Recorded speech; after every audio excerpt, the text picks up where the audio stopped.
Hi guys, welcome back to my channel, and I'm back with another movie review. So they recently just put this movie out on Peacock, and I really wanted to go to the movie theater to see it, but obviously I didn't go. So we have 1001, starring my girl Teyana Taylor.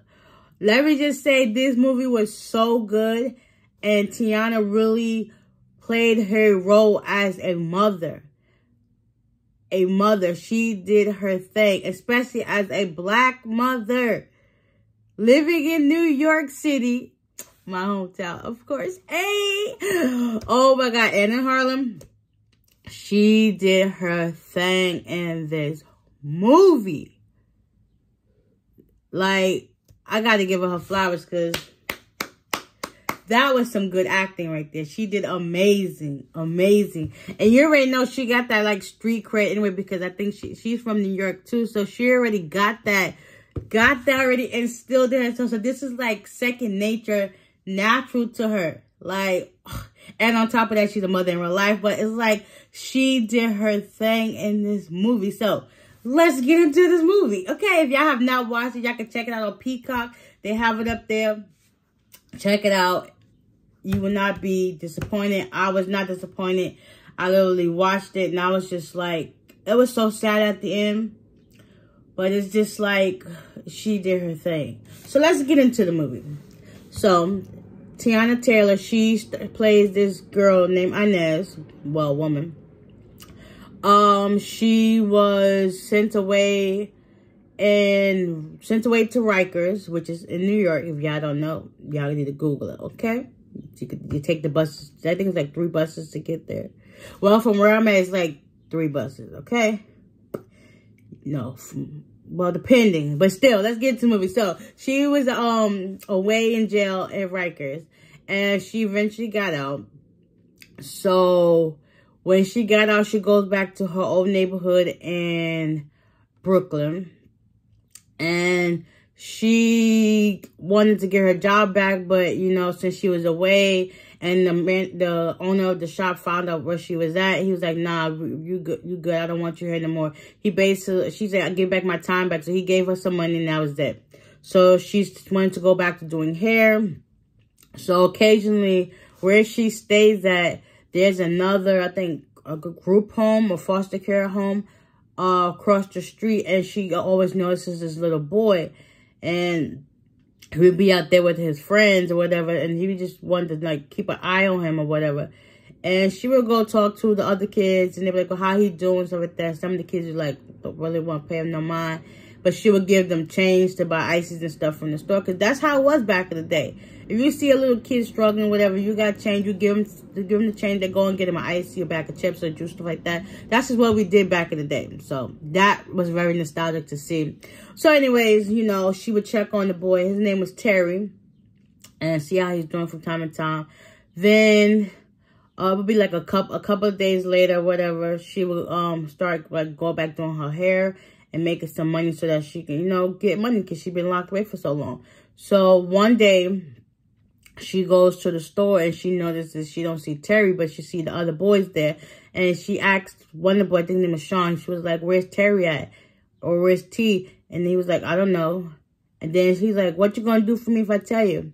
She gave him some, I think, a candy or some money. And he told her what happened. He was like, at his foster care home, the mom didn't like him or something, and he ended up running away, and he ended up falling out the window. So now he's in the hospital.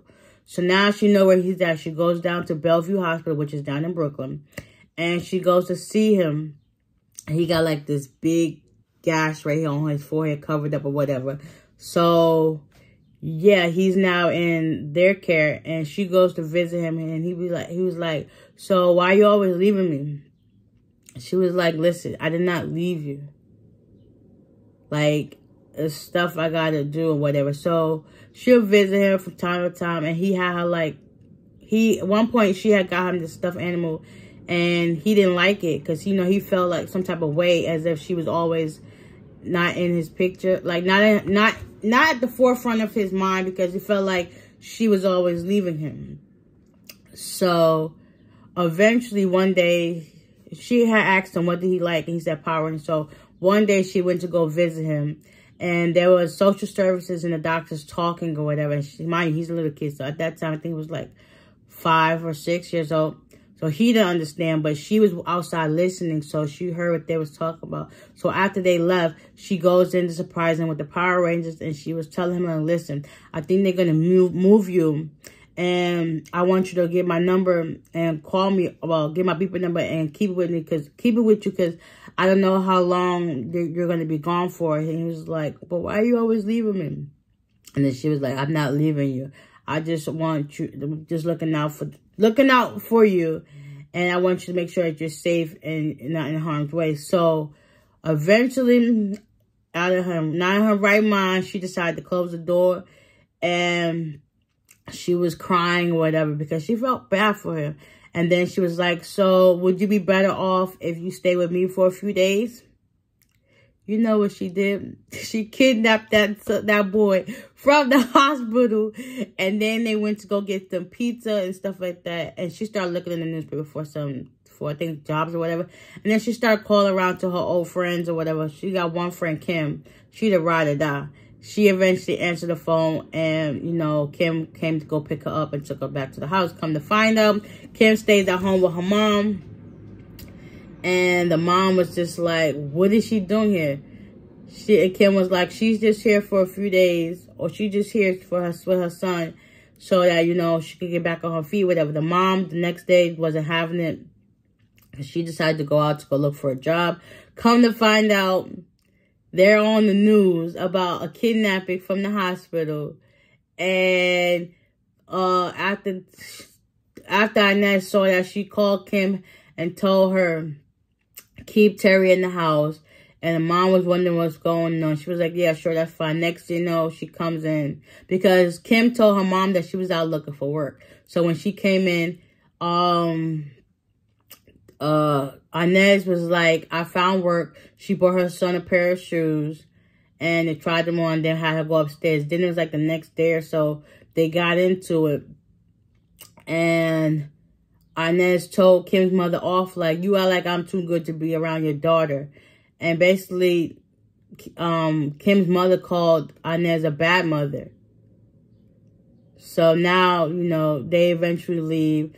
She finds this, they go somewhere and they found like a apartment building, and it got open. So they put their stuff inside, and Inez told Terry to stay inside with the stuff, and she went outside to the payphone to make some phone calls from the phone book. Oh my God, this movie is so nostalgic just to watch it, but she kept running out of dead ends. So eventually she turns to the left and she see him running out the building, and she was like, all of our stuff was in there.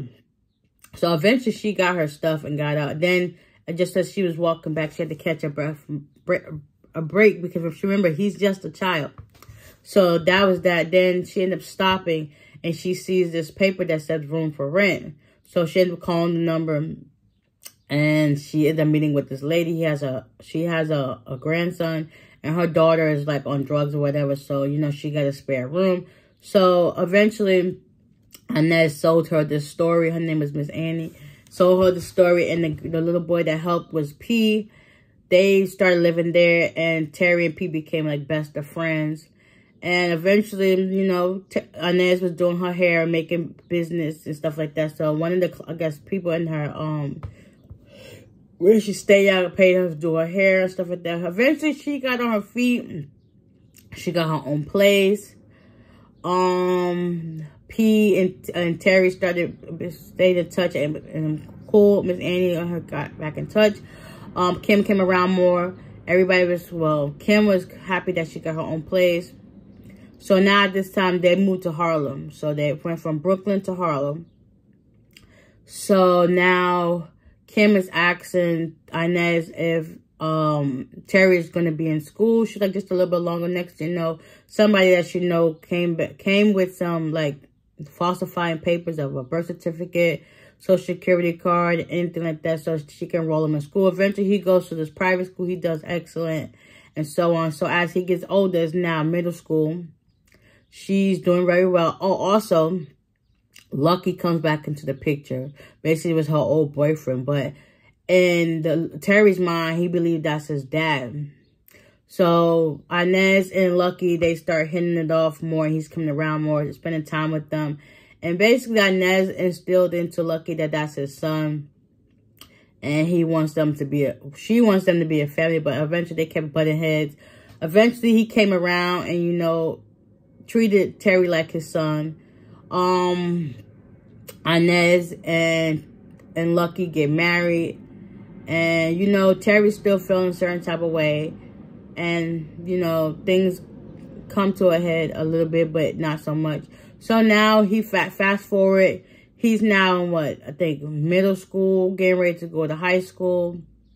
Doing well, exceeding and everything. He gets stopped by the police, you know, because he's black. He eventually tells his mom what happened. And she was like, listen, did they ask for your name and thing? He was like, no, it's cool, whatever. But I just wanted to let you know. She was like, that's cool. So it's now what? Yeah, he's still in middle school. His teacher tells him that he's very smart. He eventually, you know, spaced out and stuff like that. But he's really, really smart. And I want to know if he can get into this tech program. But he just got to take the test.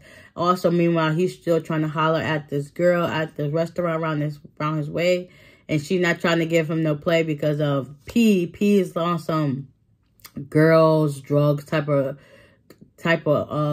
mentality, and that's not where Terry's at. So eventually he wears her down. He calls her and stuff like that. She tries to play it off, but he ends up butting heads with his mama because he feels as if he don't want to go to school. And she told him, like, listen, you can either go to school or you can't live here. Around this time, Lucky, they're going through issues. Come to find out, he got cancer. So now they're butting heads and stuff like that. And, you know, it's not good tension. But Lucky told Inez that she needed to slow down on her temper so that way she could understand her son more. And she was like, yeah, whatever. And then he said something to her and she ended up pushing him into the stove. And that broke. So, yeah, he said he's leaving. So now Inez is in her feelings. Eventually, you know, Terry takes the test. He gets accepted into the program. And things just start moving smoothly. Meanwhile, Lucky is still homesick.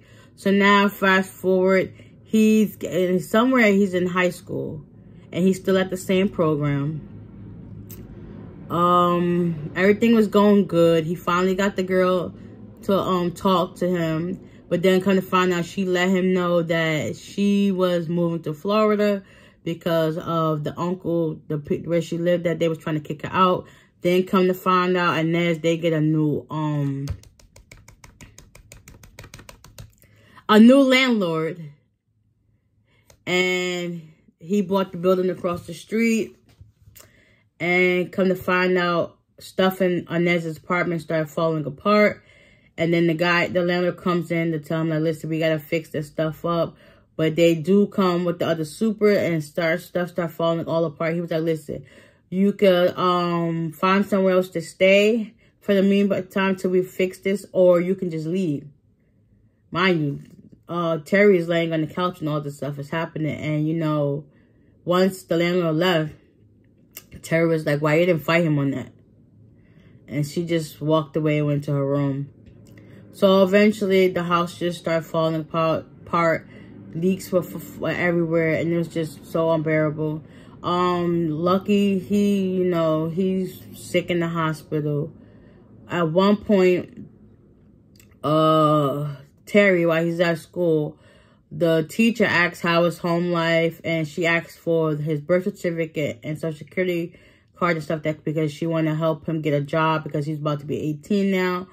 And he's like, sure, I'll talk to her about it. He goes home, goes to his mother's room, in her bottom drawer, gets out all his information. And then the next day, he goes to school and he hands her the papers or whatever. And that's where everything hits the fan.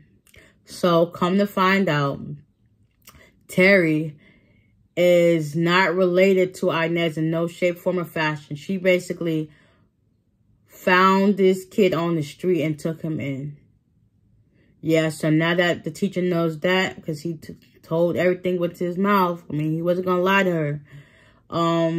Because during that time when he was young, he was going by the name of Daryl. He kept his first name Terry, but they made it his middle name, and his last name was Raymond. So once that hit the fan, Terry already told his mom what happened. She was like, "This, I already know what's going to happen. Like, I already know." So later on that day, he tells her that the teacher wants to speak to her tomorrow. So she was like, "Yeah, sure, that's fine. I'll go to school tomorrow." Next thing you know, the mom went missing. So then, now it's later on that day, his teacher, Mr. Tucker, shows up to the house, asks her where the mom is. She was like, "She's not here," whatever. Next thing you know, the police come, social services come, and they want to put him into this foster group home. And yeah, he did not like it, so he ends up calling his aunt and Aunt Kim, and she was telling him, like, "Listen, I know you don't like it. You could come stay with me for a few days, but I would like for you to go back to the house because it might be a surprise for you." So eventually he goes back to the house. His mom is there packing up some of her stuff and the pictures and stuff. He was like, "Listen, I cannot talk to you." And she was like, "Talk to me for about what?" Because it's literally like he basically blew up the whole operation. And then, you know, they eventually talked to that. She basically let him know, like, "Listen, I know what I did was wrong." And then she dropped the bombshell. She was like, "Listen, I know I'm not biologically yours, but I found you on the street when you was like 2 years old. I waited outside the shelter all day and nobody came to pick you up." So basically she's been like his caregiver without even being his caregiver. And now she's at fault because she basically kidnapped him from the city. So now that all this cans of worms is being opened, he can't adjust. It's like he about to be 18, but still in the state's eyes, he's still a minor. So now they're on the run. He basically packs up his stuff and she packs up her stuff. They have a moment on the couch and then they leave. They do a big hug at the end and she gets in the cab and goes. She was like, "Hopefully I'll see you again one day." And he took his stuff and he walked off. Like, that was just so sad at the end. Like, the fact that she kept this boy out of harm's way, got him in good with school. That's one hell of a mother. Like, she did the damn thing. Honestly, hands down, this movie was so daggone good. And like I said, Tiana played her role as a mother, a black mother right there, struggling in Harlem, New York City. Like, if you beat the odds back then, salute to you. Trust me. That it was no joke back in the day growing up in Harlem in the 90s, even in New York, period. It was a struggle. Trust me. I lived all around New York City. I lived in Brooklyn. I lived in Uptown, in the Bronx, in the Lower Bronx. I lived everywhere. Like, and my mom made it to this day. Like, salute to all the mothers who struggled. Because it sure was a struggle. And it sure was a struggle. It sure was a struggle. But I definitely enjoyed this movie. I definitely hope y'all check it out. Like I said, y'all can watch it on the Peacock app. And y'all tell me y'all thoughts. Did y'all check it out? Have y'all checked it out when it came, I think, back in March, I believe? Did you enjoy it? Like, it really hit home to me because, you know, New York is my hometown.